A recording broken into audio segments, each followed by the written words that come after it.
मेले को अगर पता लग गया कि पैसा आया है तो मेरे से बुरा मत जानना। नौजवान साथियों, उस समय से पैसा अकाउंट में आता है। खातीवास गांव में भी मैं आया था, बगैर बुलाए आया था। पंचायत को बहुत कहा था कि मैं खातीवास गांव से प्रेम करता हूं, मेरे को बुलाओ, मेरा गांव, मेरे से मांगो, जितना मांगोगे उतना देऊंगा।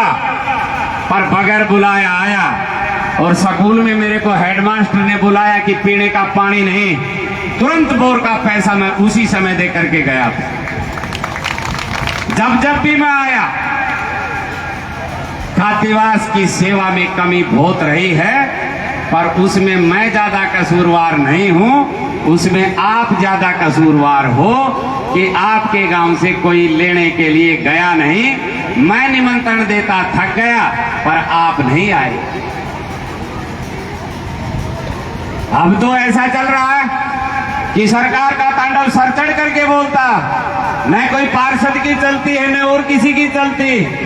मेरा भाई बैठा है ब्लॉक समिति का मेंबर, किसी के कोई पैसे देते ही नहीं, सब ऊपर से सौदा हो जाता।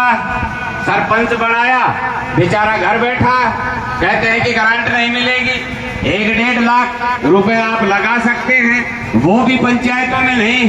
कैसी सरकार। बीपीएल का राशन कार्ड कट जाता, जिले का डीसी जिले में बैठता। पहले हम जिला प्रमुख बैठते थे तो सारा सब कुछ आधार रहता था, और आज डीसी के पास आप जाओ कि मेरा बीपीएल का राशन कार्ड कट गया, मैं गरीब आदमी हूं, तो वो कहता है मेरे बस की बात नहीं।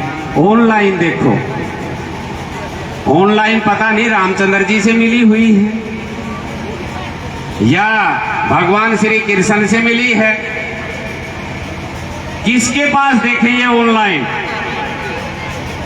मकान का पैसा है, ऑनलाइन देखो। किसी आदमी बुजुर्ग की पेंशन बढ़नी, 60 साल का हो गया, कहता है ऑनलाइन करो। ऑनलाइन के बाद में पेंशन कितने दिन में आती है पता नहीं, 2 साल लगे, 4 साल लगे, पूछ किसी से सकते नहीं। जिले का समाज कल्याण अधिकारी के पास जाओ कि मेरे को ऑनलाइन करवाए, 2 साल हो गए, कहते हैं कि मेरे को नहीं पता, वो ऑनलाइन से ही पूछो। कैसी सरकार, क्या चाहती है ये सरकार। गरीब आदमी की चौपाल में मजाक उड़ाती है ये सरकार। बुजुर्ग की पेंशन 1,80,000 रुपया जिसकी आईडी में है उसकी पेंशन काट देती है ये सरकार। पीछे कहा बीपीएल का राशन कार्ड 1,80,000 रुपया जिसका है उसका राशन कार्ड बरकरार रहेगा, उसको सामान मिलेगा। आजकल क्या कर दिया, तेल बट रहा है, 1 लाख रुपया जिसकी आमदनी है उसका तेल काट दिया। बताओ क्या करें, किसके पास जाएं, किसके पास रोएं। मैं इस जिले का जिला प्रमुख था, अधिकारी थर थर कांपते थे, कदे सुरेंद्र कौशिक नहीं आ गया। गरीब आदमी ने अगर अधिकारी के कान में कह दिया कि मैं सुरेंद्र कौशिक के पास जाऊंगा, तो उसने ये कहा वो खुद आ जाएगा, मैं तेरा काम कर देता हूं। और आजकल क्या हो रहा, सोचने का विषय आपका। ये स्वतंत्रता तो हम मना रहे हैं, पर हमारा इलाका स्वतंत्र नहीं, ये स्वतंत्र आप कर सकते हैं। मैं ज्यादा न कहते हुए, मेरे को खातीवास में जब मैं आता हूं तो मेरा ऐसा मन करता रहता है कि मैं पूरी रात खातीवास में ही रुकूं। ये मेरा गांव है, मेरा बड़ा प्यार प्रेम स्नेह, रिश्तेदारियां भी हैं हमारी, पर आज मेरे को कई जगह अर्जेंट जाना, इसलिए मैं ये गुस्ताखी की कि मैं पहले ही बोल गया। सरपंच महोदय से मैं प्रार्थना करूंगा कि भाई हमारे लायक कोई सेवा हो। आपको सब नेता ये कहने वाले मिलेंगे, कोई तो कहेगा मैं हार गया, कोई कहेगा मैं जीत गया पर मेरी सरकार नहीं, कोई कहेगा मेरी चलती नहीं। मैं ये कोई बहानेबाजी नहीं करता। इस जिले में जहां भी जो कुछ है अपनी चलती, आप हमारे से जो भी आदेश करेंगे और जिस काम को हम कर सकते हैं हम आपका फोन नहीं करेंगे, हमारे खातीवास गांव के सरपंच के साथ जाकर के उस काम को करवाने का काम करूंगा। कोई अधिकारी कर्मचारी किसी भी गरीब आदमी को किसी प्रकार से दिक्कत करता आपका काम नहीं करता, आप मेरे को एक फोन करना, मैं आपके फोन के ऊपर तुरंत हाजिर मिलूंगा। इन्हीं शब्दों के साथ मैं आप सबका तहे दिल से शुक्रिया अदा करते हुए और मैं नौजवानों से प्रार्थना करके जाता हूं कि सबसे ज्यादा जरूरी है माता पिता की सेवा करना। जो भी नौजवान माता पिता की सेवा करता उसको कभी भी किसी प्रकार की दिक्कत नहीं आती। कोई 20-30 रोज पहले माई मेरे पास आई तो उसने मेरे को दिखाया कि उसके पैर के ऊपर गर्म चिमटा करके लगा रखा। बोली भाई मेरे को खाना नहीं मिलता। मैंने एसएचओ को कहा, मैं थाने में गया उसके पास साथ और मैंने कहा उनको उठा करके लाओ अभी, और मैंने कहा इस माई के बेटे को जरूर उठाओ। उसने इसके साथ मारपीट की। वो माई मेरे को कहने लगी कि देख बेटा, मेरे बेटे ने अब जो गलती कर दी वो कर दी, उसके दिमाग में बैठ गई कि ये तेरे बेटे को पिटवाएगा। उसने कहा उसने गलती कर दी सो कर दी, आगे गलती नहीं करेगा। आप उसको पिटवाना मत, आप उसको वैसे ही बैठा करके समझा देना। ये माँ की ममता बोल रही थी। कैसी होती है माता पिता की ममता, परंतु ये बातें बहुत बाद में समझ में आती हैं। कहते हैं कि बिन फल फूल पात बिन तरवर हंसा सरवर ताल बिना। ये गायकार बैठे हैं ना, ये जानते हैं कि भाई मैं भी एक गायकार का बेटा हूं, और ये मैं जितना बोल रहा हूं ये मैंने मेरे पिता से सीखा।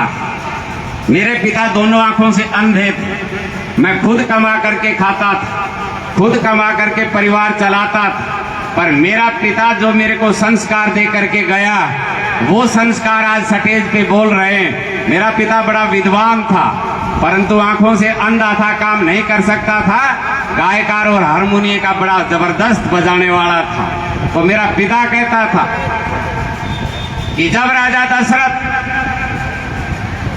3 जन्म तक संतान नहीं हुई तो माता कौशल्या और राजा दशरथ एक दिन दोनों बैठ के बात कर रहे थे। 3 जन्म अनर्थ अगार्थ में चले गए, संतान नहीं हुई, तपस्या बहुत करी। तब माता कौशल्या ने कहा था कि गृहस्थ धर्म जीवन का बिरवा सींच सींच के हार गए, हाथ लगा नहीं एक फूल फल सब सौपन बेकार गए।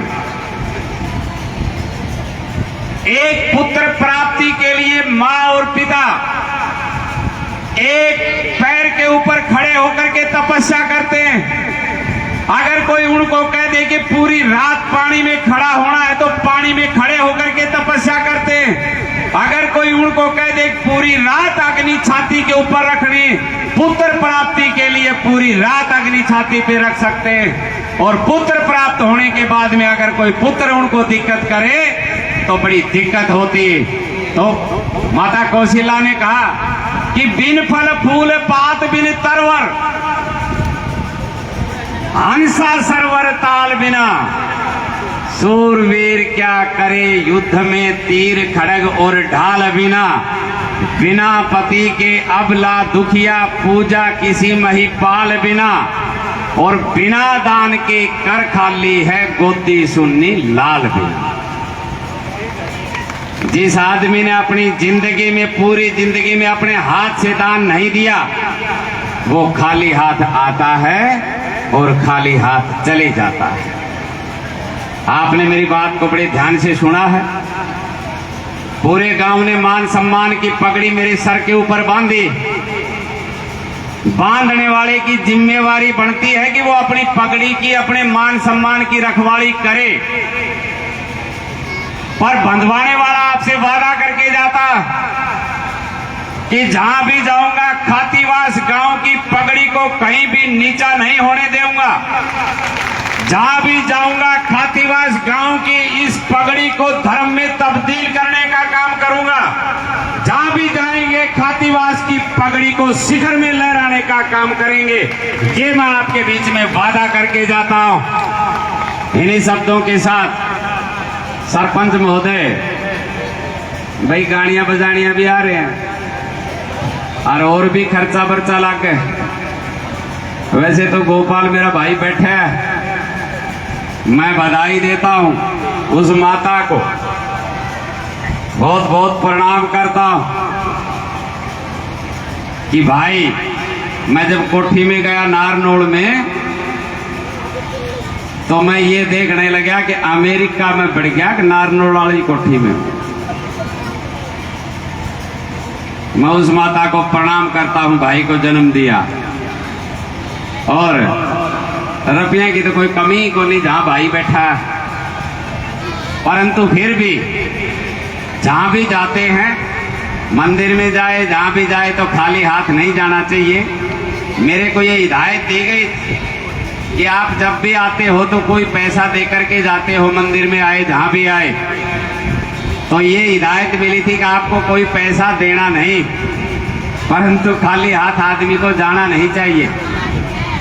11,000 रुपया मैं दे करके जाता हूं अपनी तरफ से, और भाई 1100 रुपया इन भजन मंडली को भी दे करके जाता हूं। इनको मैं क्यों देता हूं कि जब मैं मेरे पिताजी के साथ जाया करता, वो हारमोनियम बजाते, तो कोई पैसे वाला आता तो मैं ये देखता कि ये आदमी अगर कोई पैसा देते तो तेरी फीस का जुगाड़ बढ़ जाता।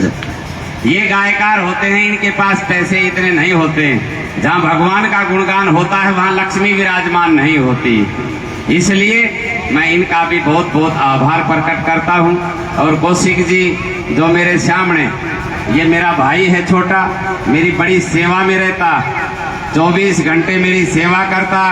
जो यहाँ जहाँ भी मैं बोलता हूँ तो वो वीडियो ये बना करके छोड़ता रहता है। मैं मेरे भाई शमशेर कौशिक का बहुत बहुत अभिनंदन, बहुत बहुत आभार प्रकट करता हूँ। और ये पूरे जिले की आवाज को उठाता रहता है, इसलिए भी इनका धन्यवाद करता हूँ।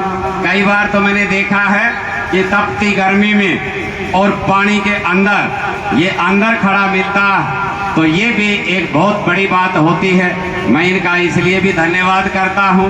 और आज हमारे गांव के ऊपर तो इंद्रदेव भगवान प्रसन्न,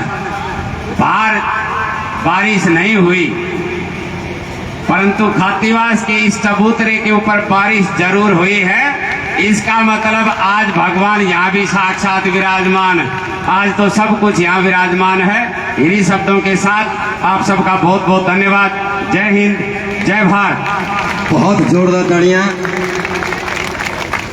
देखिए, कलयुग के अंदर भी अच्छे आदमियों की, ये मुख से नहीं दिल से आदरणीय हमारे प्रमुख जी बोल रहे थे, और कितनी सच्चाइयां और कितनी अच्छी शिक्षा माता पिता की सेवा की उन्होंने दी है।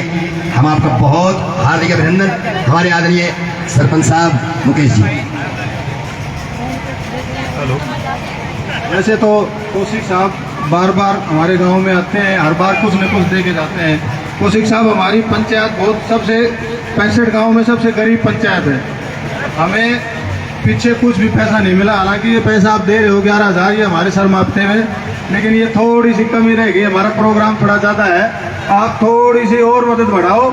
और गरीब पंचायत है, गरीबों की तरफ देखो। हर बार पंचायत आपका आभारी रहेगी, क्योंकि सरकार तो दे ही नहीं रही है। सरकार ने खाली पंचायतों को चुना है, बाकी पैसे कुछ नहीं दिया है। देख भाई, गरीब मैर गरीब थम, और अपना गरीब गरीबा का परिवार। और भाई सरपंच बात यह है कि आपा तो अपनी दादा लाई मां से एक रात पलाट बेचा हर बांट दिया। तू जितना मुंह मां मांगा उतना रुपया तने दे के जाऊं, बोल कितना मांगा। अपने को तो क्या है, मेरा दादा 1500 बीघा जमीन का मालिक था। मरा जब मेरा पिताजी 7 साल का था, 1500 बीघा छोड़ के गया था। माल भरा जाता था, 7 साल का कहां से माल भरता। थोड़ा सा दिन बाद में 1 बीघा भी ना बची, सब सरकार ने ले ली। मैं पहाड़ में रोड़ी फोड़ के पड़ा। अब रही बात, मैं ये बात इसलिए कह रहा हूं, हर आदमी अपना मुकद्दर लिखवा के लेके आता है। मेरा दादा लिखवा के लाया कि राजशाही जिंदगी, और मेरा पिताजी लिखवा के लाया गरीबी। उन बेचारा ने गरीबी काटी, दादा ने राजशाही जिंदगी जी, और मेरी किस्मत में फिर राम जी ने राजशाही लिख दी, और मेरा छोरा की मुझे गरीबी लिख दी, तो मैं कितना भी जोड़ के चला जाऊं वो गरीबी काटे ही काटेगा। मेरा दादा 1500 बीघा ने छोड़ के गया था, और बेचारा उनका बेटा के 5 बीघा काम नहीं आई। तो भाई सरपंच बात यह है, रुपया रुपये का कोई मामला नहीं। एक लाला जी था, उनका 2 बेटे, एक पूरे दिन रहे ठगा ठोरी में मेरी तरह, और एक रहे भक्ति में। तो आजकल शिक्षा कौन देता है? जो पैसे वाला है वो समाज में फैसला करेगा, और गरीब आदमी कितना भी होशियार हो उसको साइड में बैठा देंगे, कह देंगे बैठ जा, तेरे को पता नहीं। ये आज का माहौल है कि नहीं? अब क्या काम किया, एक दिन एक भाई के पास अरबपति हो गया, एक गांव में बुजुर्गों को सेवा में, संत की सेवा में, गऊ की सेवा में रहे। दोनों भाई शाम को बैठ गए, और वो पैसे वाला था, वो कहने लगा, अरे क्या पूरे दिन मोटों के चक्कर में रहता है, ढांडियों के चक्कर में रहता है, तेरे साथ से मैं अरबपति हो गया। वो कहने लगा, अरे बेटे बेटा 1 मिनट या बंद कर दे पानी, 1 मिनट बंद कर दे। तो दोनों भाई बैठ के बात करने लगे, तो वो कहने लगे, अरे तेरे साथ से मैं अरब खरबपति बन गया और तू मोटों के चक्कर में रहता। अब वो कहने लगा, तेरा मेरा कोई ज्यादा फर्क नहीं, 200-400 रुपए का फर्क है, कोई ज्यादा फर्क नहीं। अब उसको बड़ी चिंता हुई कि माँ अरबपति आदमी, इसके शाम के घर को अनाज नहीं, और ये कह रहा है कि ज्यादा फर्क नहीं है, 200-400 का। उसने अपने घरवाली को बताई जा करके ये बात। अब घरवाली बोली, तू कहीं कहीं घूमता रहता है, तेरी जमीन नाम करा ली इसने, तेरी प्रॉपर्टी ले ली, तब कहता है। बात यह है कि घर में औरत की इकाई इतना दबाव पड़ा कि पंचायतें होने लगी, भाई भाई के साथ भाई ने बेईमानी कर ली। तो कोई एक दिन पंचायत बैठ गई, समझदार आदमी कहने लगा, अरे तने तेरे भाई के साथ बेईमानी क्यों करी? कहने लगा, 1 पैसे की बेईमानी नहीं करी। तो फिर तेरे पास इतना पैसा कहां से आया ये अरबपति आदमी? कहने लगा, फर्क 200-400 का ही। तो उसने पूछा कि कैसे है ये फर्क 200-400 का? बोला, ये अब मैं बताता हूं कि जिस दिन ये मेरा भाई अरब खरबपति मरेगा, इसकी अर्थी के ऊपर इसके बच्चे 200-400 रुपए के फूल डाल देंगे। मैं मरूंगा तो मैं गरीब आदमी हूं, 100 रुपए के कफन में मेरे बच्चे दाह संस्कार कर देंगे। न ये लेकर के कुछ आया, न मैं लेकर के आया, न ये लेकर के जाएगा, न मैं लेकर के जाऊंगा। सिर्फ ये 200-400 रुपए का फर्क है, बल्कि कोई ज्यादा फर्क नहीं। महेंद्रगढ़ के नेताओं के पास, किसी के पास संपत्ति है 5000 करोड़, एक के पास 14,000 करोड़ का तो मुकदमा चल रहा है। 14,000 करोड़ ने जो खातीवास का सारा गांव में भरो तो वे नावड़ी को मारकने तो 200-400 वाला ही फर्क है। मारकने कोई ज्यादा सिस्टम नहीं, और ज्यादा जोड़ना भी नहीं चाहिए। मुकदमा लाग जी, पुलिस आ जाए और काम हो जाए। मैं तो ऐसा ही काम है, खातीवास का एक आम आदमी को वैसा ही मैं। तो भाई सरपंच 21,000 रुपया दे दूं? बोलते ही तो वहां बना के कहने घणो रुपयो डटिया नहीं करया करे है। 21,000 रुपया और भाई थार ला 1100, ठीक है।